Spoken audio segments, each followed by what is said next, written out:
¿Qué tal, mis queridos amigos? Bienvenidos a un nuevo viaje en el Cascarón de Nuez. En este viaje nos vamos a China, donde están pasando cosas muy potentes en estos últimos tiempos. Quisiera empezar haciendo una pequeña reflexión con todos vosotros, que creo que compartiréis, sobre el tema. Fijaos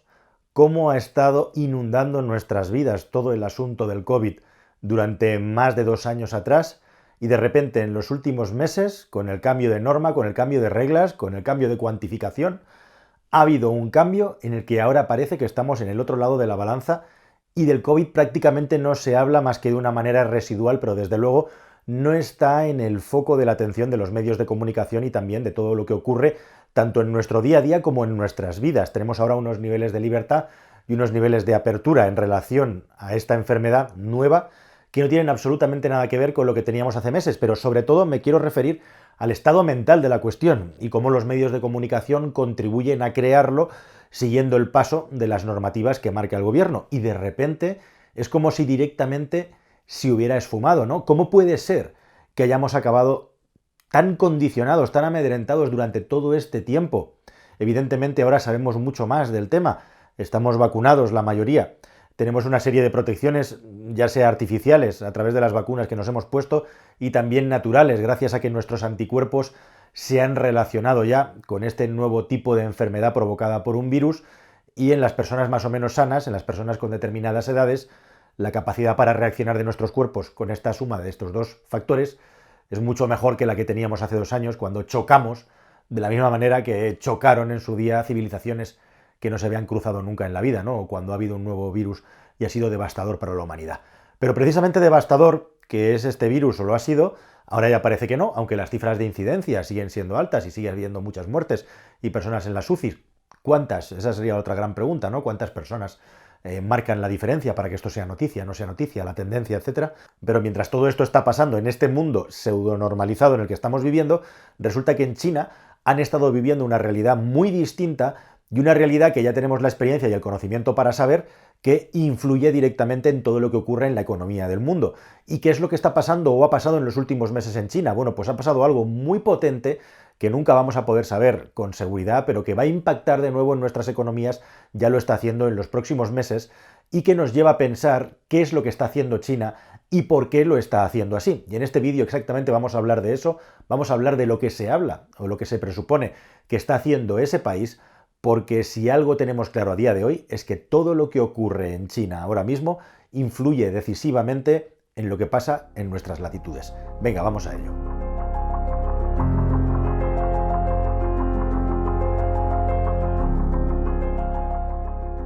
Bueno, pues como muy bien sabréis, en China todo este tiempo se ha seguido una política de cero COVID. Y eso significa ningún tipo de tolerancia a las infecciones en ese país, con confinamientos y seguimientos masivos y extremadamente estrictos. Quien más, quien menos, habrá visto situaciones bastante polémicas, no solamente por ver esas megaciudades completamente vacías, sino como la policía y todos los operarios que trabajan para la administración china, de muy mala manera en muchas ocasiones y bordeando situaciones que producen bastante estupor y bastante malestar, mal rollo podríamos decir, cuando las vemos desde nuestros sillones aquí en Occidente. No se permite para nada que nadie pueda moverse con COVID, e incluso también con unas cifras teóricamente inferiores, muy inferiores a lo que hemos vivido aquí, se aplican unas políticas extremas, extremadas respecto a la movilidad de las personas, que, como digo, provocan mucho malestar, cada vez más malestar entre la población china, que lo lleva pues de la mejor manera posible en una situación muy complicada para sus vidas.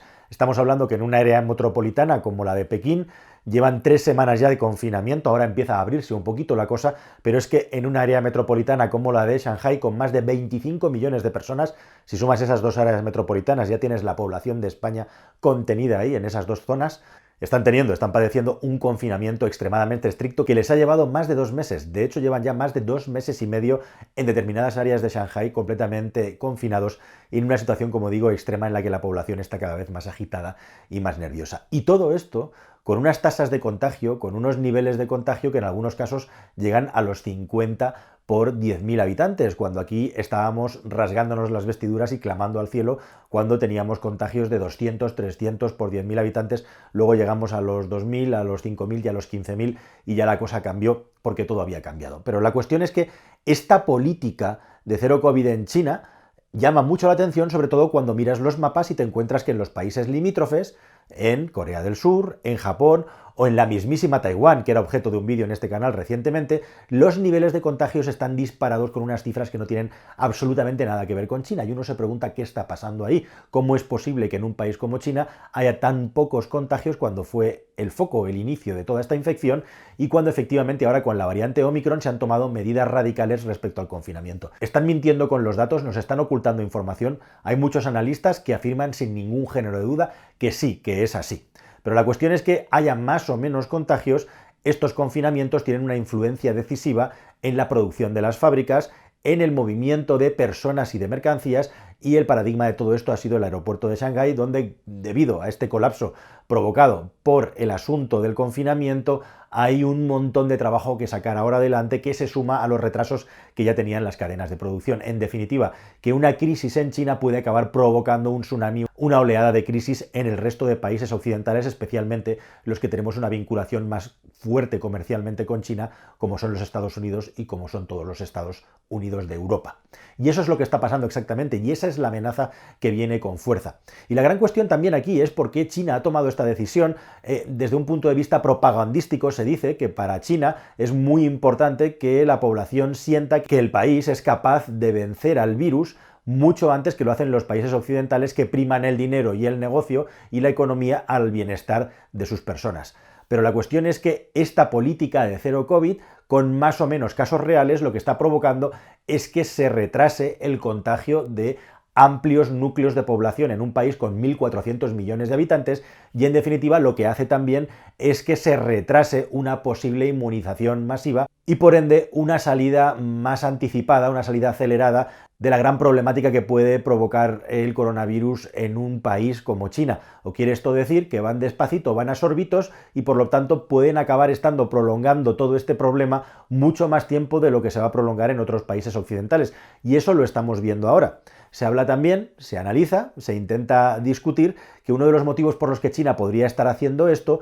es precisamente porque en el mes de octubre es el nuevo Congreso del Partido Comunista de China, y ahí Xi Jinping, el presidente del país y el máximo mandatario, que consiguió cambiar la Constitución para que pudiera estar más de 2 legislaturas gobernando. ¿Os suena esto? Allí los mandatos, las legislaturas al estilo soviético son por quinquenios, y se está preparando ahora, en octubre, como digo, un nuevo congreso para renovar y, si consigue el poder, estar otros 5 años más en el poder. Y lo que quiere es hacerlo de una manera triunfalista, mostrándole a la población que el país es capaz de controlar el COVID mucho mejor, o la COVID, que en el resto de países en los que hemos estado padeciendo esta desgraciada enfermedad. Y se habla también igualmente de cómo China está ocultando de una manera velada los problemas que tiene sanitarios. Y aquí hay problemas de 2 tipos, que realmente son 3. Por un lado está el problema de su sistema sanitario, mucho más débil que el de los países occidentales. Quiere esto decir que si la enfermedad se propaga rápidamente, allí fallecerían muchísimas más personas. Ojo, porque en un país como los Estados Unidos de América, con más o menos 350, 360 millones de habitantes, ha muerto 1 millón de personas, y en China oficialmente han muerto 5.000 personas, con 1.400 millones de habitantes, cuando se supone que su sistema sanitario es infinitamente menos fuerte que el que puede tener un país occidental. Y vinculado a eso, la vacuna que se han puesto en China es una vacuna lógicamente desarrollada en ese país, en ese lugar, que se ha demostrado ampliamente que tiene una eficiencia inferior a la de la vacuna que se está poniendo en otros países occidentales, y específicamente las vacunas conocidas como de ARN mensajero, que son las que tecnológicamente y teóricamente son más avanzadas. Y no solo eso, precisamente porque el gobierno promueve la idea de que China controla muy bien su pandemia, el gobierno promueve la idea de que no hay peligro porque hay muy pocos contagios, y así han estado viviendo en China todo este tiempo, muchas menos personas igualmente se han vacunado en ese país que en países como el nuestro, y especialmente entre la población mayor, que es la más susceptible a padecer la enfermedad de una manera severa o grave. Así que con todos estos ingredientes resulta todavía más extraño e incomprensible que China tenga unas cifras de contagio tan bajos, cuando incluso podríamos hablar de una cuestión genética, de una cuestión racial que se está investigando por parte de científicos muy importantes a nivel mundial para ver cuál es el tipo de genotipo que se ve más afectado por este tipo de enfermedad. Se ven rotos cuando te encuentras pues, que en Japón, en Corea, que sí, que son orientales, son asiáticos, con otras características, con otros, digamos, rasgos, pero mucho más cercanos a los del chino, pero es que en la mismísima Taiwán, que está poblada prácticamente el 50 al 60% de la población, es población china, tiene unas cifras medidas de COVID que no tienen absolutamente nada que ver con los de la China clásica, con los de la China peninsular, lo cual da mucho que pensar. Pero queridos amigos, lo último, y ya lo más podríamos decir disparatado, es que en los últimos meses, debido a la llegada de Omicron, si juntamos Shanghái, juntamos Pekín y el resto de provincias y de ciudades que se han visto afectadas por esta nueva oleada, entre 300 y 350 millones de personas se han visto afectadas, prácticamente el equivalente a la población de los Estados Unidos de América, por este nuevo tipo de contagio, mucho más rápido, algo más leve en los síntomas de lo que antiguamente era. Y esto ha provocado un descenso muy grande en el movimiento de mercancías, producción en las fábricas. Se han llegado a tomar medidas absolutamente radicales, como que los empleados durmieran en las mismísimas fábricas para no poder salir y de esa manera estar metidos en una burbuja en la que poder seguir produciendo. Pero si sumamos a esto el conflicto que tenemos en Ucrania, en el que China también tiene un papel absolutamente de puntillas, de estar haciendo auténticos encajes de bolillos, malabarismos, para no meterse en un follón con Occidente y al mismo tiempo otorgar a Rusia el respiro y el alivio suficiente como para que ellos salgan beneficiados, no solamente directamente con lo que venden e intercambian con Rusia, sino también con el hecho de tener mejor amarrada, de tener con más dificultades al mundo occidental. Así que en todo este caldo de cultivo podría estar China igualmente queriendo influir en la economía mundial con estos movimientos para conseguir todavía más ventaja. Bueno, pues esto no es una afirmación, es una pregunta y una duda que yo me hago, que dejo en el aire, que despejo en el aire con esta política de tiras y aflojas constantes en las que no buscan nunca un enfrentamiento directo con el virus, ni que la población se contagie por todos estos movimientos que os digo y por todas estas dificultades y problemas, y que directamente lo que están haciendo, y ni más ni menos, es en estos momentos llevar las riendas de la economía mundial y marcar el paso al paso que marca la autoridad china y en este caso la autoridad de la gestión del coronavirus hasta este momento. ¿Qué va a pasar en el futuro? Pues solo el futuro lo dirá, queridos amigos. Hasta aquí llegamos. En el futuro, si hay algo interesante y relevante, espero poderlo volver a contar. Mientras tanto, yo os pido que os suscribáis. Traemos historias muy potentes para próximos vídeos, investigaciones muy chulas que os van a sorprender, así que por favor no dejéis de estar atentos y suscritos. Y aquí os dejo con un vídeo de Taiwán que creo que es muy interesante y que de lo que hemos hablado en las últimas semanas, e igualmente también más contenido, más madera, para que podáis estar informados, siempre con la mirada puesta en el gran angular, en el largo plazo, y con contenido, como digo, que espero que en el futuro sea más y mejor. Hasta el siguiente vídeo, amigos. Adiós.